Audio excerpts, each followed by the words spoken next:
क्या भारत बांग्लादेश में अपनी स्ट्रेटेजिक पोजीशन को मजबूत करने के लिए एक नई डिप्लोमेटिक और डिफेंस स्ट्रेटजी पर काम करता हुआ नजर आ रहा है?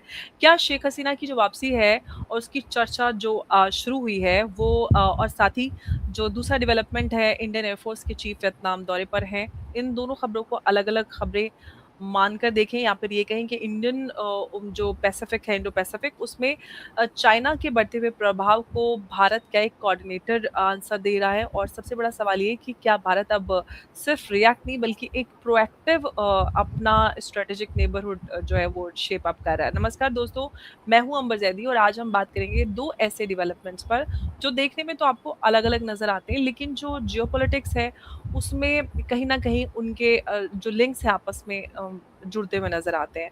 और कहा भी जाता है कि जियोपॉलिटिक्स में शायद एक दूसरे से चीज़ें लिंक अप होती हैं। लेकिन एक तरफ हम बात करते हैं सबसे पहले जो हमारे बांग्लादेश की जो शेख हसीना है फॉर्मर प्राइम मिनिस्टर, वो भारत में है और उन्होंने मीडिया इंटरेक्शन किया, डिजिटली प्रेस को उन्होंने एड्रेस किया और उन्होंने बांग्लादेश वापस लौटने की बात की। उन्होंने कहा कि वो जो उनकी पार्टी है और उन पे जो बैन लगा है उसको हटाने के लिए उन्होंने बात की और दिसंबर में लौटने की बात करें। लेकिन दूसरी तरफ हम बात करते हैं भारत की, तो हमारे जो इंडियन एयर फोर्स है उसके chief air marshal AP Singh वो वियतनाम गए हुए हैं। दोनों देशों के बीच में जो स्ट्रेटेजिक कॉपरेशन है वो बढ़ता हुआ नजर आ रहा है। तो जो साउथ चाइना सी में चाइना के साथ जिस तरह से हम देख रहे हैं टेरिटोरियल डिस्प्यूट्स है उसका सामना भी हो रहा है और भारत जो है वियतनाम के साथ डिफेंस कॉपरेशन, ट्रेनिंग और मेंटेनेंस सारा कुछ इंडो पैसिफिक में सिक्योरिटी पार्टनरशिप वो लगातार मजबूत कर रहा है। तो इसका जो लिंक्स हैं, भारत किस तरह से काम कर रहा है, इस पर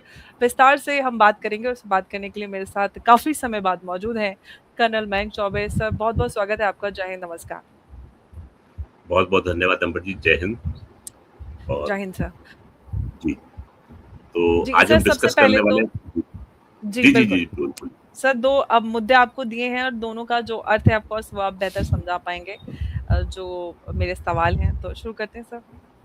सबसे पहले नहीं, कहाँ से, पड़ोस से शुरू करेंगे या थोड़ा दूर चले जाएँ वियतनाम? जो जैसा आप बोलेंगे वो सही है।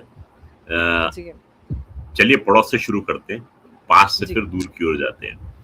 तो जी, पहला आपने ज़िक्र किया था बांग्लादेश का। मैं इस समय कोशिश कर रहा था भारत और बांग्लादेश का एक पॉलिटिकल मैप को डालने के लिए स्क्रीन पर। उससे क्या होता है कि लोगों की एसिमिलेशन जो होती है वो बढ़िया हो जाती है और चीज़ को उस पर्सपेक्टिव में देख पाते हैं। तो मैं चलिए जैसे-जैसे आगे बढ़ते जाएँगे हम उसको डिस्कस करते जाएँगे। बांग्लादेश और भारत, अगर कोई हमसे पूछता है कि भारत की सीमाएँ किस देश से सबसे ज़्यादा लंबी हैं, तो अमूमन हर आदमी बोलेगा चाइना। मान के चलिएगा 90% जो है भारतीय यही बोलेंगे कि चाइना के साथ हमारी सीमाएँ सबसे लंबी हैं। लेकिन आपको जानकर आश्चर्य होगा कि भारत की सीमाएँ बांग्लादेश के साथ सबसे लंबी हैं। 3 तरफ से बांग्लादेश जो है वो भारत से घिरा हुआ है, दक्षिण में बंगाल की खाड़ी आती है। और करीब-करीब 4000 किलोमीटर के आसपास 4129 या ऐसी कुछ टोटल सीमा है बांग्लादेश की जो भारत के साथ में लगती है। तो बांग्लादेश जो है वो एक बहुत इम्पोर्टेंट नेबर बन के उठता है भारत का। दूसरी इम्पोर्टेंस ये है कि वो जिस जगह पर बैठा हुआ है, उस जगह के आसपास का एरिया जो था भारत का थोड़ा-सा परेशानी में था।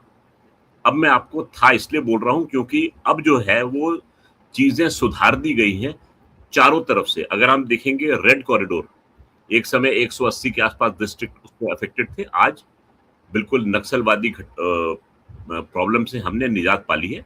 ये गृह मंत्री ने अनाउंस भी कर दिया है पार्लियामेंट के फ्लोर पर। थोड़ा-सा ऊपर बढ़ेंगे तो हमारा जो सिलीगुड़ी कॉरिडोर है, जिसको अमूमन भाषा में चिकन्स नेक कहते हैं और जिस पर भारत के विरुद्ध जितने लोग खड़े होते हैं, सबकी निगाह इस एरिया पे रहती है कि इसको किस तरीके से काट कर अलग किया जाए। आपको ध्यान होगा एक श्रीमान जी जो थे क्या नाम है उनका? शर्जील इमाम। उन्होंने खड़े होके बड़ा बोला था कि 5 लाख लोग इकट्ठे हो जाए और हम मलबा भी डाल देंगे तो हम इस एरिया को काट सकते हैं भारत से। खैर वो मुंगेरी लाल के हसीन सपने, इस समय वो जेल में बैठ के उन सपनों को भुना रहे होंगे। थोड़ा-सा हम और अब बढ़ते हैं पूर्व की ओर। तो जितने उत्तर-पूर्वी राज्य हैं हमारे, त्रिपुरा हुआ, मिज़ोरम हुआ, ऊपर असम हुआ, मेघालय हुआ, सबकी सीमाएँ लगती हैं बांग्लादेश से। लेकिन जहाँ-जहाँ पर इंसर्जेंसी की प्रॉब्लम थी, भारत ने बड़ी सूझबूझ के साथ में एक-एक कदम आगे बढ़ाते हुए सब प्रॉब्लम्स को सॉल्व किया है। अब ये नहीं कहूँगा कि बिल्कुल वहाँ पर 100% शांति है, परंतु चीज़ें जो हैं वो अंडर कंट्रोल है। यहाँ पर आप थोड़ा-सा कंपेयर करना चाहेंगे भारत की डीलिंग और पाकिस्तान की डीलिंग। पाकिस्तान जो है वो अपनी समस्याओं को बंदूक के बल पर सॉल्व करने का प्रयास करता है। भारत जो है वो टेबल पर बैठकर समझौता करता है, आपस में एक-दूसरे के सुख-चैन को देखता है और फिर आगे बढ़ता है। ये फ़र्क है हमारी अप्रोच में किसी भी प्रॉब्लम सॉल्विंग को।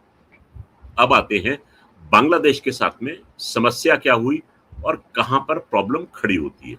देखिए बांग्लादेश, हम ये ना भूलें कि बांग्लादेश आखिर एक समय ईस्ट पाकिस्तान था।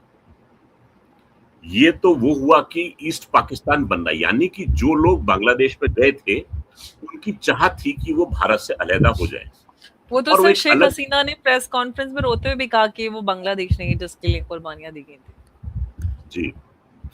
तो ये बड़ा इंटरेस्टिंग डिबेट आता है। हम हिंदुस्तानी जो हैं थोड़े सेंटिमेंटल हो जाते हैं कि हमने 71 में अपने सोल्जर्स को गँवाया। हमने एक महाशक्ति अमेरिका के साथ में खुलेआम पंगा लिया। और मैं कह रहा हूँ पंगा लिया क्यों? क्योंकि अमेरिका की जो 7th फ्लीट थी, वो बे ऑफ बंगाल में एंटर कर चुकी थी और आंखें दिखा रही थी कि किस प्रकार से भारतीय सेना को विथड्रॉ कर लेना चाहिए, वरना अमेरिका अपना प्रेशर इस पे आजमाएगा।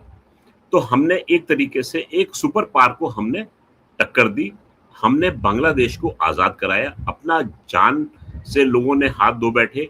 हमारे ऊपर बहुत बड़ा एक इकोनॉमिक प्रेशर आया। भारत जो है उस समय डेवलपिंग कंट्री था। डेवलपमेंट की स्टेज शुरू की थी हमने और 3 मिलियन यानी कि 30 लाख शरणार्थी जो थे, एक झटके में भारत के अंदर घुसते हैं। उसके बाद में उसकी बाढ़ सी आ गई थी। तो हमारे पास में वो वेर-विदौल नहीं था जो इनकी देखभाल कर सके। फिर भी भारत ने एक अच्छे पड़ोसी के नाते शरण दी लोगों को और फिर हेल्प किया बांग्लादेश को लिबरेट होने में। ये बात जो है वो किसी से लुकी-छिपी नहीं है। किस प्रकार से फिर शेख मुजीब के रिश्ते थे भारत में इंदिरा गांधी के साथ में, बहुत बढ़िया संबंध चल रहे थे। लेकिन 15 अगस्त का दिन आता है और उन्हीं की आर्मी के ऑफिसर्स जो हैं, वो पूरे शेख मुजीब के खानदान को खत्म कर देते हैं। शेख हसीना वाजिद, उनकी बहन जो थी, वो बचकर निकल गई थी। आज वो इस समय भारत में है। एक तरीके से ये मान के चलिए कि शेख मुजीब को जीवन दान दिया था भारत ने 71 में, जब उनके खिलाफ पाकिस्तान जो था खड़ा हुआ था। और 5 अगस्त का दिन था जब शेख हसीना वाजिद जो थी वो छोड़कर आई थी बांग्लादेश को। उस समय भी भारत ने उनको शरण दी थी और आज इस समय वो भारत की धरती पर मौजूद है। उनके बेटे ने आज प्रेस कॉन्फ्रेंस में ये भी कहा है कि उनकी मदर को भारत ने वो पूरा प्रोटोकॉल दिया है जो किसी हेड ऑफ स्टेट को देते हैं। तो इस पर नेचुरल है कि बांग्लादेश जो है वो ज़्यादा खुश नहीं होगा। और मुझे याद है कि रणधीर जायसवाल साहब जो कि भारत के स्पोक्स पर्सन हैं, उनसे ये प्रश्न पूछा गया कि भारत की सरजमीन पर आप एक ऐसे लीडर का प्रेस कॉन्फ्रेंस करवा रहे हैं जो कि वांटेड है for crimes against that country in Bangladesh. तब जवाब उनका ये था कि ये प्रेस कॉन्फ्रेंस जो है ये भारत सरकार नहीं करा रही है, ये एक प्राइवेट एंटिटी है जो वो करवा रही है। तो इसमें हमारा कोई दखल नहीं है, ना हम इसका साथ दे रहे हैं और ना ही हम इसके विरुद्ध अपने आप को खड़ा कर रहे हैं। तो ये स्टेटमेंट है और ये स्टेटेड पॉलिसी है भारत की। अभी तक ऑफिशियल बयान इसके ऊपर अभी तक नहीं आया है। शेख हसीना वाजिद ने क्लियर किया है कि वो दिसंबर में जब वो लिबरेशन डे मनाते हैं, उस समय वो बांग्लादेश में होना चाहती हैं जिससे कि वो बांग्लादेश को फिर से वो लिबरेट कर सके। लेकिन अमेरिका इस समय पेशकदमी कर रहा है, वो चाहता है वापस मोहम्मद यूनुस की सरकार जो है वहां पर फिर से स्थापित हो जाए। तो काफी कुछ बांग्लादेश में इस समय चल रहा है। Interesting to watch what happens next. जी अमर जी। तो सर शेख हसीना की अगर वापसी की बात करते हैं तो उससे उनका जो पॉलिटिकल कमबैक है तो उसमें इंडिया बांग्लादेश रिलेशंस या फिर बांग्लादेश में सिक्योरिटी पॉइंट ऑफ व्यू से देखें तो क्योंकि तारिक रहमान बार-बार और उनकी सरकार कह रही थी कि आप भारत की धरती से ये प्रेस कॉन्फ्रेंस नहीं करा सकते, जिस पे भारत ने जवाब भी दिया। आखिर किस बात का इतना डर है? अगर शेख हसीना की जो उन्होंने क्राइम्स किए हैं, जो भी हैं, वो तो कह रही हैं कि मैं हर चीज़ को फेस करने के लिए तैयार हूँ, तो फिर यार किस बात का डर है? देखिए, चाहे वो पाकिस्तान है और चाहे वो बांग्लादेश है, यहाँ पर होता क्या है कि विच हंटिंग होती है। अगर ये लीडर वापस जाती भी हैं, तो ऐसा ज़रूरी नहीं है कि गवर्नमेंट उनको एज़ अ पॉलिटिकल डिटेनी जो है वो रखे।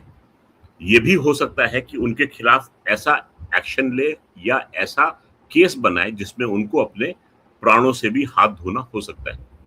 तो इस बात का आश्वासन भारत को नहीं है और जब तक ये आश्वासन नहीं मिलता, भारत यकीन मानिए शेख हसीना वाजिद को बांग्लादेश जाने नहीं देगा। ये आप मान के चलिएगा। हम लोग जो हैं वो आपको ध्यान होगा, बांग्लादेश तो फिर भी एक छोटा-सा देश है। आपको ध्यान होगा 50s के एंड में एक बहुत बड़ी हस्ती थी, वो हिमालयन किंगडम से नीचे उतर कर आते हैं और भारत में शरण लेते हैं धर्मशाला में। नाम है उनका दलाई लामा। तो दलाई लामा को भारत ने शरण दी और चीन ने आंखें दिखाई कि हमको वापस कर दो। लेकिन भारत ने चीन से पंगा लिया, चीन के साथ हमने एक युद्ध भी झेला, लेकिन हमने दलाई लामा को अपने देश से बाहर नहीं निकाला। तो हमारी ये एक स्टेटेड फिलॉसफी रही है कि हम अपने देश में आए हुए शरणार्थी को दुश्मन के हवाले या फिर वापस नहीं निकालते जब तक उसकी अपनी इच्छा ना हो। तो ये इस चीज को देखते हुए मैं काफी श्योर हूं कि शेख हसीना वाजिद को तब तक वापस जाने नहीं दिया जाएगा जब तक कि हम इंश्योर नहीं कर लेते कि उनकी सेफ्टी या सेफगार्ड वहां पर इंश्योर्ड है। ये मेरा मानना है, ये मेरी पर्सनल राय है, ये कैसे भी हो सकता है। जी। लेकिन सर एक बात बताइए कि भारत ने जो एमईए के थ्रू जो है वो पूरी जो शेख हसीना की इवेंट रही, प्रेस कॉन्फ्रेंस जो उन्होंने की डिजिटल, उससे डिस्टेंस क्यों मेंटेन किया? क्योंकि अब भारत अपना मतलब ऑफिशियली क्योंकि काट लिया अपने आप को उससे, इसके पीछे क्या रीजन हम देख रहे हैं? अंबर जी, आपके दर्शकों को कुछ चीजें समझनी पड़ेंगी यहाँ पर। इंटरनेशनल जियोपॉलिटिक्स में आखिर होता क्या-क्या है? देखिए, आपको ये नहीं पता है कि उस देश में किसकी सरकार बनकर आती है। अगर हम शेख हसीना वाजिद का साथ दे रहे हैं, तो हमने उस समय बेगम खालिदा जिया का साथ देना बंद नहीं किया था। उनका बेटा तारिक जिया जो है गद्दी पर आकर बैठा था, तो भारत ने उसका भी स्वागत किया था। तो एक डेमोक्रेटिकली इलेक्टेड गवर्नमेंट वहां पर बैठी थी। दूसरी, वहां पर एक हार्डलाइन पार्टी है जमात इस्लामी। तो भारत ने ये भी नहीं किया था। जमात इस्लामी के लीडर्स जो थे, उन्होंने भारतीय हाई कमीशन के साथ में डिस्कशन भी किया था। ऐसी बात नहीं है कि हम किसी भी पार्टी को अलग कर देते हैं। अगर आप कॉन्स्टिट्यूशनली इलेक्टेड रिप्रेजेंटेटिव्स के साथ में आते हैं, तो भारत आपका स्वागत करता है, आपसे डिस्कशन करता है और हम किसी को भी अलग नहीं मानते। हम ये मानते हैं कि आपको अगर आपके बंदों ने इलेक्ट किया है, आपके देशवासियों ने, तो आप एक रिप्रेजेंटेटिव है और भारत आपके साथ में बात करने को तैयार है। लेकिन शेख हसीना वाजिद जो है, उनका अगर भारत ओवरटली साथ देता है, तो ये दिखाई देगा कि उसने इस समय प्रेजेंट रूलिंग डिस्पेंसेशन के खिलाफ किसी का साथ दिया है। ये बात हर एक को मालूम है कि भारत जो है, उसका एक अंडरस्टैंडिंग है और एक सपोर्ट है बेगम खालिदा जिया के साथ, सॉरी शेख हसीना वाजिद के साथ में। लेकिन भारत बीएनपी रूल्ड बांग्लादेश को एनॉय भी नहीं करना चाहता। अब आपने नोट किया होगा कि 2 साल के लिए बांग्लादेशीज को वीजा मिलने में रोक लगी हुई थी। जी। लेकिन अभी इंडियन हाई कमिश्नर गए और उन्होंने जाकर उस चीज का पिछले अनाउंसमेंट किया। महीने। जी, जी। बिल्कुल। तो बांग्लादेश से बहुत लोग अब मेडिकल वीजा पर भारत आ रहे हैं, अपना ट्रीटमेंट करवा रहे हैं। तो ऐसा नहीं है कि हम दुश्मन देश हैं, लेकिन परिस्थितियों को देखते हुए हमने कुछ स्टेप्स को पीछे लिया था और वो लेते हैं। हर देश लेता है, हर देश अपनी सोवरेनिटी की देखभाल करता है, तो हमने भी जी। वो लिया। इसलिए हम ओवरटली उस चीज को सपोर्ट नहीं हुँ। कर रहे हैं, पर अंडरस्टैंडिंग है कि भाई हमारा सॉफ्ट कॉर्नर उस तरफ है, क्योंकि 2 पार्टीज अगर भारत के सामने खड़ी हैं, तो इस समय अवामी लीग जो है, उसने भारत का सपोर्ट ज्यादा किया है बनिस्बत बीएनपी के। मेरे शब्दों को आप गौर कीजिए, जी, भारत मैं का समझ रही सपोर्ट हूँ। ज्यादा किया है अवामी लीग ने बनिस्बत बीएनपी के लिए। ये नहीं कहूंगा कि ये हमारी फेवर की पार्टी है, लेकिन अगर आपके सामने 2 ऑप्शंस हैं, कैसा? तो ऑप्शन अवामी लीग। कौन-सा जी, बेटर है? जी, जी। बिल्कुल। लेकिन सर अब हम ये वियतनाम पे आ जाते हैं। वियतनाम और भारत का जो इंडो पैसिफिक स्ट्रेटजी में अगर हम देखें तो सर वो इतना इम्पोर्टेंट क्यों है? साथ ही साथ आपको क्या लगता है कि क्या इंडिया और वियतनाम जो है उनका डिफेंस कॉर्पोरेशन चाइना का जो स्ट्रेटेजिक कैलकुलेशंस है उसको प्रभावित करेगा और किस हद तक? और साथ ही साउथ चाइना सी और बे ऑफ बंगाल, क्या दोनों जो थ्रेट्स हैं वो अब इंटरकनेक्टेड हो चुके हैं? ये मैं थोड़ा आपसे विस्तार में समझना चाहूँगी। अंबर जी, अगर आप कंपेयर करेंगे भारत और वियतनाम की हिस्टोरिकल इवेंट्स को लेके आते हैं हम, तो 60s का टाइम था जब भारत ने चाइना को ब्लडी नोज दी थी 67 में नाथुला में, आपको ध्यान होगा। ये लोग अक्सर भूल जाते हैं कि 62 में अगर भारत ने वहां से हार उठाई थी चाइना के साथ में, 67 में बहुत तगड़ा पुशबैक दिया था और पाकिस्तान उसको उसको चाइना सहन नहीं कर पाया था। वैसे ही वियतनाम ने भी चाइना को टक्कर दी और चाइना जो है वो वियतनाम से लोहा नहीं ले पाया। ये एक कॉमनैलिटी हमारे पास में है कि we have a common, you can say enemy या एडवर्सरी बोल दीजिए। ये आपको ध्यान होगा अमेरिका में अक्सर जिक्र होता है वियतनाम का। 75 में अमेरिकन फोर्सेस जो थी वो वियतनाम से विड्रॉ करके वापस आती है। यानी वियतनाम ने अमेरिकन फोर्सेस को नाको चने चबवा लिए थे। वो तो उनके साथ में गुत्थम गुत्था की लड़ाई हुई थी, फिजिकल वॉर थी। भारत ने ऐसा ही कुछ 71 में भी किया था। आपने इतनी बड़ी फ्लीट लेके आए थे, भारत ने आपको आंखें दिखाई और आपको भगा दिया। सो भारत की स्टैंडिंग वियतनाम की स्टैंडिंग के साथ में बहुत कुछ मेल खाती है। नंबर 2, प्रधानमंत्री मनमोहन सिंह के टाइम पे 2009 में आसियान देशों के साथ में भारत का एक मुआहदा हुआ था, जिसमें हमने फैसला किया था कि हम आसियान कंट्रीज की मदद करेंगे। वियतनाम जो है वो एक एक्टिव आसियान नेशन है, 10 देश हैं आसियान के ग्रुप में। तो उसको चलाते हुए बहुत आसियान के साथ में हमने बहुत सारे काम किए हैं और आसियान को जो समिट होता है उसमें भारत जो है इनवेरिएबली उसका एक पार्ट होता है। अभी आपको ध्यान होगा मलेशिया में हुआ था जिसमें प्रधानमंत्री मोदी जो है वो जा नहीं पाए थे, उन्होंने वीडियो कॉन्फ्रेंस से उसको अटेंड भी किया था। अब बात आती है वियतनाम की। वियतनाम को टक्कर देता है चाइना। आपको ये भी ध्यान होगा कि चाइना ने नॉर्थ चाइना सी में वियतनाम की बोट्स को, शिपिंग ट्रॉलर्स को, नेवी को थोड़ा सा हिलाने का प्रयास किया था। वियतनाम की फोर्सेस ने अपनी बोट को ले जाकर चाइनीज फ्रिगेट के साथ में टकरा दिया था और ये दिखाया था कि हम तुमसे हार मानने वाले नहीं हैं।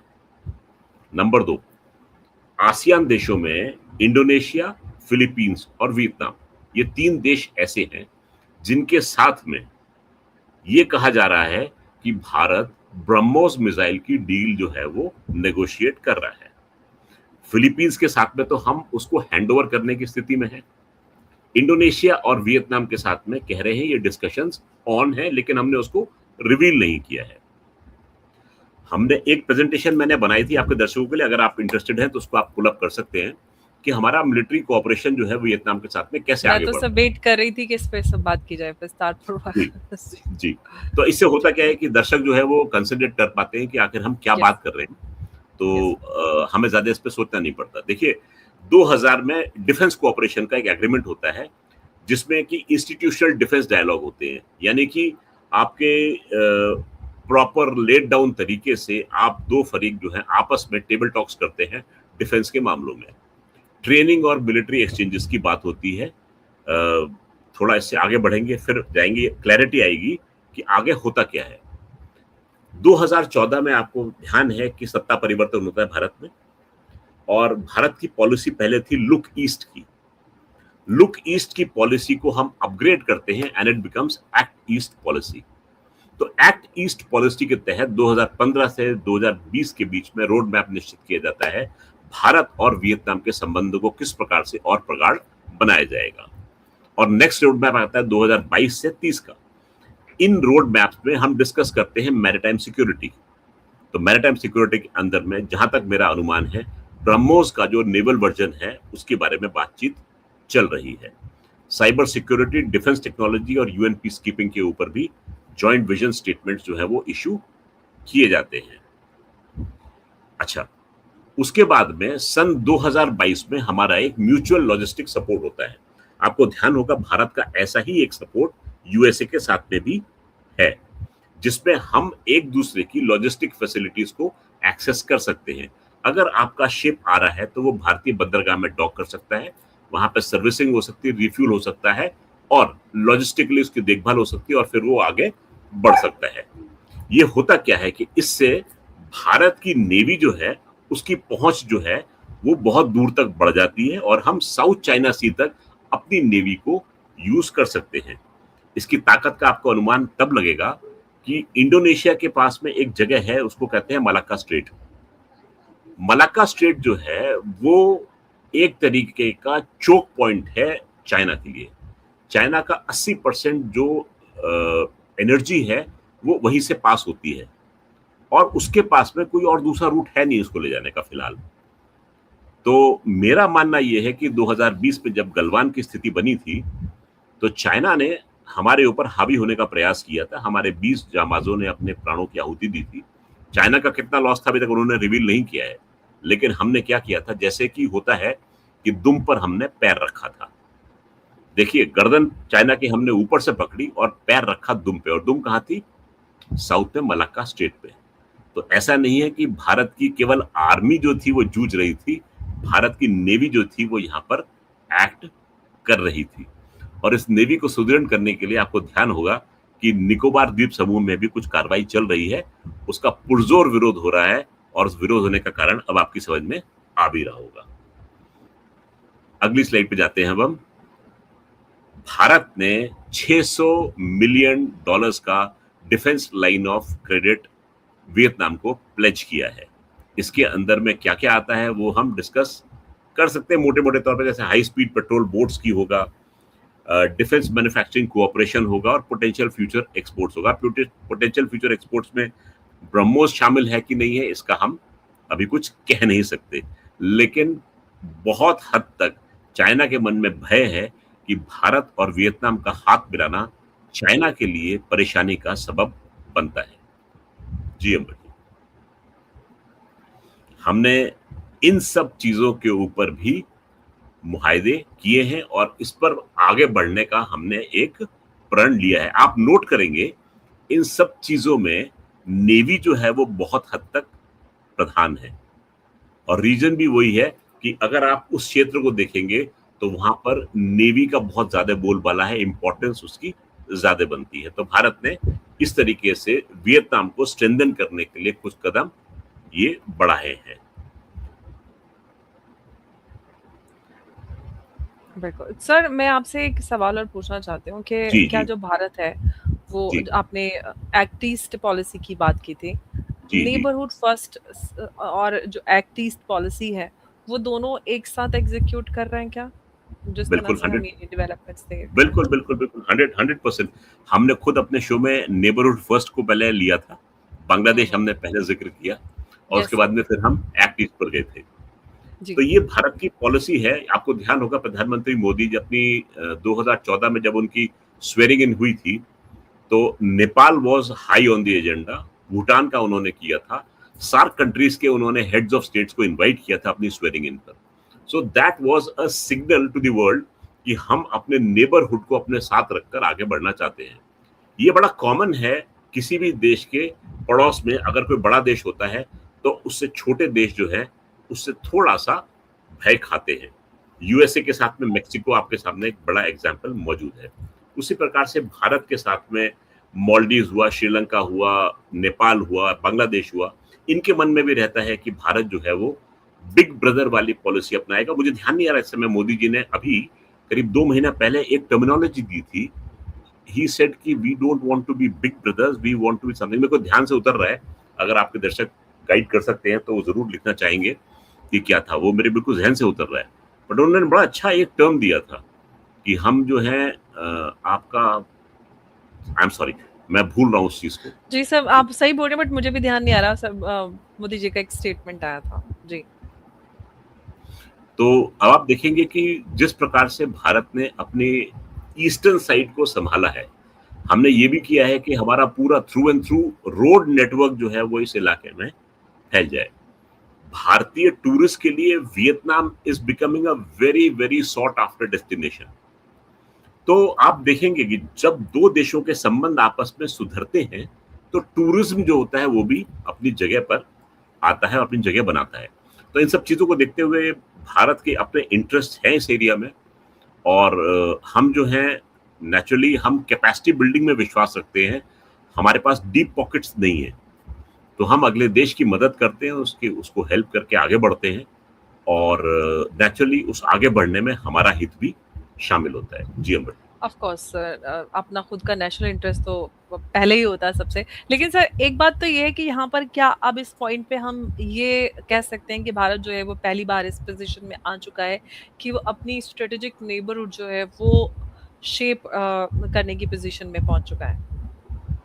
अमर जी, सबसे बड़ी बात है, हम लोग कम आंक रहे थे मेक इन इंडिया को। मेक इन इंडिया आने के बाद में आत्मनिर्भर भारत के साथ में हम उस पोजीशन पर गए हैं। देखिए, जब तक आप अपने हथियार बाहर से खरीदेंगे तो बाहर वाला देश जो है अपनी मनमानी करेगा। ऐसा अचानक क्या हो गया कि सुखोई 30 एमकेआई के साथ में SU-57 की बात थी, कौन सा एयरक्राफ्ट है उनका, स्टेल्थ एयरक्राफ्ट, उसको दे रहे थे, साथ में सोर्स कोड भी देने की बात आ गई थी, है ना? तो ये बात भी आ गई थी। तो आखिर ऐसा क्या कारण है कि हम S-400 को जॉइंटली मैन्युफैक्चर और S-500 को जॉइंट रिसर्च के साथ मैन्युफैक्चर करने की बात होती है। तो आप उस स्थिति पे पहुंच चुके हैं कि बड़ी शक्तियां आपके साथ में हाथ मिलाकर चलने के लिए मान गई हैं। जब आप उस पोजीशन पे आते हैं, तब अपने आप को आप एसर्ट भी कर सकते हैं, तब आप देनदार की स्थिति में आते हैं। तो मुझे ध्यान है कि हम पहले एक्सपोर्ट करते थे, लेकिन एक्सपोर्ट करने के लिए हमारे पास में थी 75-24 पैक हाउविट्जर गन्स, बहुत पुरानी वर्ल्ड वॉर 2 विंटेज की गन्स थी। उन्हीं को हम एक्सपोर्ट किया कर पाते थे, क्योंकि वो गन्स जो थी हमारी बीएसएफ भी यूज करती है डायरेक्ट फायरिंग रोल में। उन्हीं को हम एक्सपोर्ट करते थे उन देशों को जो कि लीस्ट डेवलप कंट्रीज थे। पर अब हम मेरा मानना ये है कि एटलीस्ट 22 देशों ने ऑपरेशन सिंदूर के बाद में इंटरेस्ट शो किया है कि हमें आपसे आपकी ब्रह्मोस मिसाइल खरीदनी है। हम उस स्थिति में भी हैं कि हम एक नेटो कंट्री को मिसाइल एक्सपोर्ट की बात भी कर रहे हैं। एक नेटो कंट्री ने भारत से दरखास्त की है कि हमें आपकी ये मिसाइल सिस्टम की आवश्यकता है। तो हम उस स्टेज पे पहुंच चुके हैं कि जहां पर लोग हमें देते थे, अब हम रिटर्न में उनको एक्सपोर्ट करने की स्थिति में आ चुके हैं। जी अमर जी।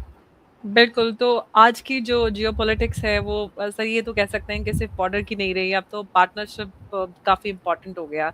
और भारत और बांग्लादेश की बात करते हैं तो भारत तो इमीडिएट बांग्लादेश का नेबरहुड में आता है। वियतनाम इंडो पैसिफिक का एक स्ट्रेटेजिक पार्टनर है। दोनों की इम्पोर्टेंस एकदम अलग-अलग है, लेकिन दोनों भारत की जो रीजनल स्ट्रेटजी है उसमें अपनी अपनी जगह, बहुत अहम जगह रखते हैं। एक तरफ डिप्लोमेसी में अगर हम बात करें तो रेस्ट्रेंट दिखाना, दूसरी तरफ डिफेंस पार्टनरशिप को मजबूत बनाना, शायद इसी को हम एक मैच्योर स्टेट क्राफ्ट कहते हैं। भारत का ऑब्जेक्टिव किसी कन्फ्रंटेशन को बढ़ाना नहीं है, बल्कि एक स्टेबल, सिक्योर और बैलेंस्ड इंडो पैसिफिक बनाना है। और इसीलिए आज की जो फॉरेन पॉलिसी है वो सिर्फ स्पीचेस से नहीं, बल्कि स्ट्रेटेजिक पार्टनरशिप और ख़ास तौर से जो डिफेंस कॉपरेशन है, जो भारत का सबसे अहम यहाँ पर निकल कर आता है, वही रीजनल ट्रस्ट को आगे डिफाइन कर रहा है। सर बहुत धन्यवाद आपका इस चर्चा में हमारे साथ जुड़ने के लिए। आपने दोनों ही और इनफैक्ट कंबाइन दोनों मुद्दों को आपने बहुत विस्तार से एक्सप्लेन किया। बहुत धन्यवाद। नमस्कार, जय अमर हिंद, जी, जय भारत। जाते-जाते मैं आपको बता दूं जी, कि जी एक सर। तीसरा मेहमान था जो आपके शो पे आना चाह रहा था बहुत देर से, ओह और वो माय ये गॉड, सो क्यूट। क्या तो नाम ये है इसका? बहुत शी इज पेटल। तो पेटल, ओके, हाँ, बहुत प्यारा ये नाम है। तो ये इस समय मुझे लग आपके रहा शो था में कि आने के लिए कोई बहुत बेताब चलिए, थी ये, अब इनको पेटल भी मौका मिला। लॉन्च हो गया। ओके, थैंक यू अंबर जी, बहुत अच्छा लगा थैंक यू बात सर, करके। Thank you so much, thank thank you, you, जय थैंक हिंद। यू।